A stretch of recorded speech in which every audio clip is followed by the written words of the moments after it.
राहुल के वकील अभिषेक मनु सिंघवी ने सुप्रीम कोर्ट में कहा, शिकायतकर्ता का असली सरनेम मोदी नहीं। ये अभिषेक मनु सिंघवी ने कहा, शिकायतकर्ता ने अपना सरनेम बदला है।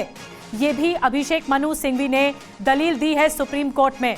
पीयूष पांडे हमारे साथ और ज्यादा जानकारी के साथ सीधे सुप्रीम कोर्ट से जुड़े हैं।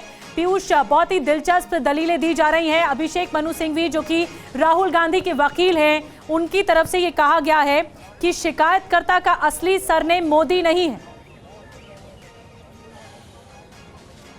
बिल्कुल निधि, देखिए सुप्रीम कोर्ट में जब ये सुनवाई शुरू हुई तब अभिषेक मनु सिंघवी और जो पूर्णेश मोदी हैं उनके वकील ने ये समय मांगा कि हमें निर्धारित समय दिया जाए तर्क देने का। तब सुप्रीम कोर्ट ने दोनों वकीलों को 15-15 मिनट का समय दिया है और अभिषेक मनु सिंघवी ने जब तर्क शुरू किया तो उसमें सीधे तौर पर उन्होंने कहा कि जो मोदी समुदाय की बात हो रही है, कुल 13 करोड़ लोग हैं और सिर्फ ऐसे ही लोगों ने शिकायत की है जो भाजपा में शामिल हैं। इसके अलावा उन्होंने ये भी कहा कि जो मोदी सरनेम है वो असली सरनेम नहीं है, मोद सरनेम है और ऐसी स्थिति में उनको इस मामले पर सजा सुनाई गई है।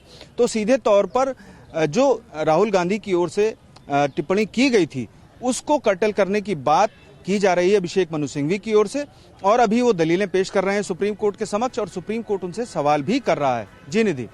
बिल्कुल पीयूष, एक बहुत अहम बात सामने आई है जो कि अभिषेक मनु सिंघवी ने उठाई है इस कार्रवाई के दौरान, हियरिंग के दौरान। गवाहों ने ये साफ कहा कि राहुल का इशारा पूरे समुदाय पर नहीं था। तो यानी गवाहों को सुना गया। इस मामले में भी बताइए कि कौन कौन गवाह हैं जिन्हें सुना गया और वो ऐसा क्यों कह रहे हैं अभिषेक मनु सिंघवी?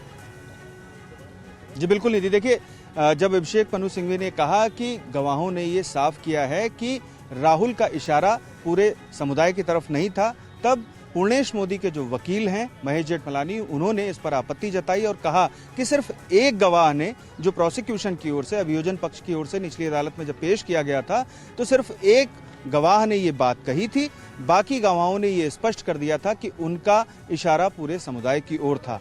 और कोर्ट ने जब इस बारे में पूछा तब दोनों वकीलों में आपस में इस बारे में चर्चा हुई और अभिषेक मनु सिंघवी ने कहा कि मैं अपना तर्क दे रहा हूं, जब समय आएगा तो पूर्णेश मोदी के वकील इस पर अपनी बात रख सकते हैं। तो कुल मिलाकर के उस अभियोजन पक्ष की ओर से कई गवाह जो पेश किए गए थे इस मामले में, उनमें से एक गवाह की बात अभिषेक मनु सिंघवी कर रहे थे और अब आगे आर्गूमेंट इस पर चल रहा है और 15 मिनट तक अभिषेक मनु सिंघवी इस पर अपनी दलीलें सुप्रीम कोर्ट के समक्ष पेश करेंगे। उसके बाद पूर्णेश मोदी के जो वकील हैं महेश जेठमलानी, जो आर्गुमेंट काउंसिल हैं इस मामले में, वो अपनी दलीलें सुप्रीम कोर्ट के समक्ष जस्टिस BR गवई की पीठ के समक्ष पेश कर रहे हैं।